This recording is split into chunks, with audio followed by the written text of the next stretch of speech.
structure de la SCPI, avec ou sans commission de souscription. C'est déjà un marqueur qui est quand même différenciant. Il y en a un autre, c'est la stratégie d'investissement. Aujourd'hui, Antoine le dit bien, et c'est vrai que la majeure partie des nouvelles SCPI qui sont des SCPI diversifiées.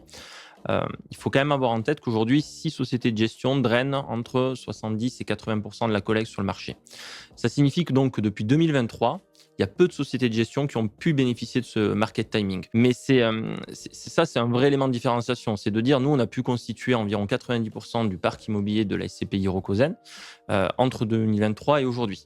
Et donc ça, c'est un vrai, pour nous aussi, marqueur de différenciation. La granularité aussi, ça fait partie d'une stratégie d'investissement un peu différente, mais il en existe en effet un certain nombre. Tu as le délai de jouissance aussi qui est important. C'est vrai que Iroko, Zen et Remake Live ont chacune 2 délais de jouissance relativement faibles, parmi les plus bas du marché. On est à 3 mois de délai de jouissance, ce qui est aussi un indicateur, on va dire, pour les investisseurs.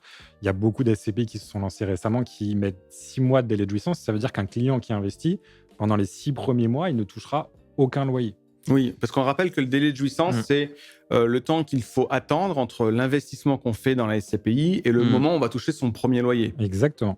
Et donc, nous, on a ce délai de jouissance parmi les plus bas du marché. Et en plus, on verse les loyers mensuellement, ce qui permet, encore une fois, d'avoir ce premier loyer plus rapidement que sur d'autres SCPI. Et il faut avoir en tête que l'impact du délai de jouissance, il est extrêmement important. Et notamment sur les petites capitalisations de SCPI, parce que prenons le cas où vous, en effet, vous investissez de l'argent et pendant les 6 premiers mois de l'année, vous ne les avez pas, ça gonfle en fait artificiellement le taux de distribution de la SCPI. C'est un petit peu technique, mais c'est en effet à analyser le délai de jouissance comme un frais.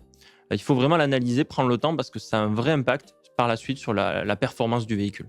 Tout à fait, parce que le taux de distribution, on le rappelle, c'est le rendement qu'on peut espérer de l'investissement qu'on a fait.